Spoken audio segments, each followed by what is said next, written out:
ہے۔ ایک بات اور عرض کروں، غوث اعظم تقدیر بدلتے ہیں، ہم سنی تقدیر پر ایمان لاتے ہیں لیکن تقدیر سے پریشان نہیں۔ جس کے مقدر میں غوث پاک جیسا پیر آیا ہو اس کو تقدیر سے خوف کیا ہے؟ کہنے والوں نے کہا ہے اوروں کو جو ملا ہے مقدر سے ملا ہے، مجھ کو تو مقدر بھی تیرے در سے ملا ہے۔ یہ میرے غوث کی شان ہے۔ ایک مرتبہ کا واقعہ ہے، بغداد کا ایک تاجر تجارت کے لیے جانا چاہتا تھا، اپنے پیر و مرشد کی بارگاہ میں آیا اور عرض کرنے لگا حضور میں تجارت کے لیے جانا چاہتا ہوں، اجازت ہے؟ اللہ اکبر۔ پیر و مرشد نے آنکھوں کو بند کیا اور آنکھیں بند کرنے کے بعد فرماتے ہیں کہ میں دیکھ رہا ہوں لوح محفوظ پر کہ تیری تقدیر میں لکھا ہوا ہے کہ تو اس سفر پر جائے گا تو اللہ تجھے بہت مال عطا کرے گا، بہت دولت عطا کرے گا، منافع خوب ہوگا، لیکن جب تو لوٹ کر کے آئے گا تو راستے کے اندر تجھے ڈاکو ملیں گے اور ڈاکو قتل کر دیں گے، تیرا قتل ہو جائے گا، تیرا مال چھین لیا جائے گا۔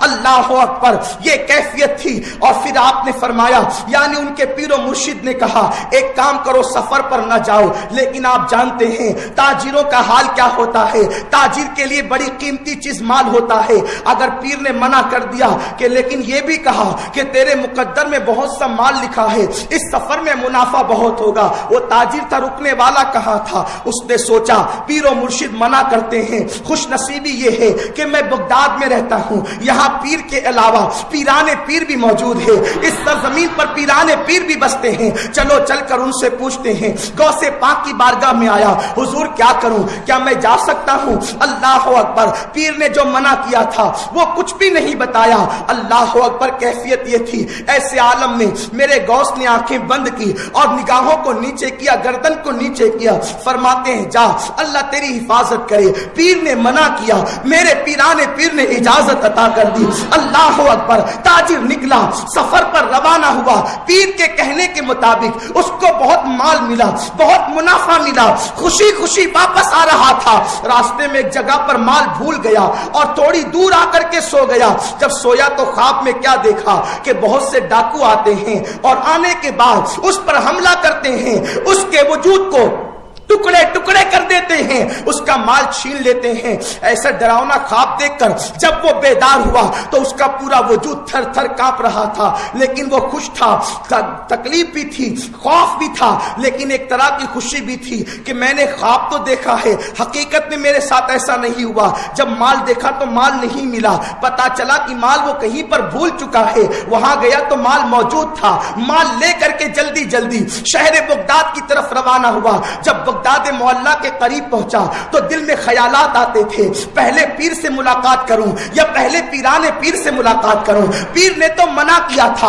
اللہ اکبر، راستے کے اندر پیر مل گئے، فرمایا جلدی جا، سب سے پہلے پیرانے پیر غوث اعظم سے جا کر ملاقات کر۔ جب وہ وہاں پہنچا، سرکار غوث پاک کی بارگاہ میں عرضی پیش کی، حضور میں آ گیا، خیریت کے ساتھ واپس آیا۔ سرکار غوث پاک رضی اللہ تعالیٰ سے اس نے کہا حضور میرے پیر نے منع کیا تھا، آپ نے اجازت دے دی۔ میرے پیر کہتے تھے کہ تیری تقدیر میں لکھا ہے کہ لوح محفوظ پر یوں ہے کہ تجھے قتل کر دیا جائے گا، حضور لیکن آپ نے اجازت دے دی۔ غوث پاک فرماتے ہیں تیرے پیر نے سچ کہا تھا، تیری تقدیر میں لکھا ہوا تھا کہ تجھے قتل کر دیا جائے گا، لیکن میرے اللہ نے مجھے یہ شان عطا کی ہے کہ جو میرا ماننے والا ہوتا ہے اگر اس کی تقدیر بری ہوتی ہے تو میں اس کو خواب میں پلٹ دیتا ہوں اور حقیقت میں اس کو بچا لیا کرتا ہوں۔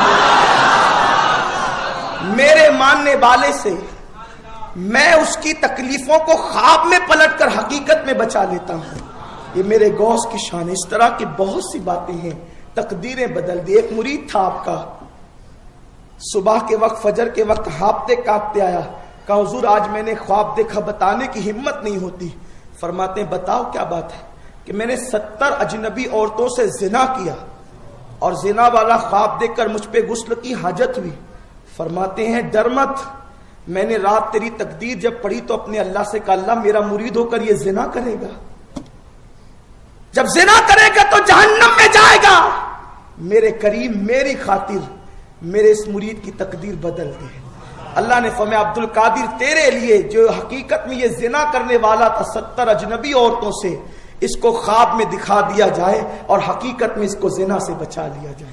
تو غوث پاک فرماتے تیری تقدیر اس طرح بدلی. یہ غوث اعظم کی شان ہے. میرے پیارے آقا علیہ السلام کے پیارے دیوانوں، ہم ان کی شان کیا بیان کر سکتے ہیں؟ بڑے بڑے کہنے لگے کہ غوث پاک وہ ہیں جن کی شان ہم بیان نہیں کر سکتے، غوث پاک وہ ہے جن کی عظمت بیان نہیں کی جا سکتی، بیان سے باہر ہے ان کی عظمت. ارے اعلیٰ حضرت جیسا جس کے بارے میں یوں کہیں، سر بھلا کیا کوئی جانے کہ ہے کیسا تیرا. کوئی کیا جان سکتا ہے؟ سر بھلا کیا کوئی جانے کہ ہے کیسا تیرا. اولیاء ملتے ہیں آنکھیں وہ ہے تلوا تیرا. ایک مرتبہ سرکار غوث پاک بیان کرتے، خطاب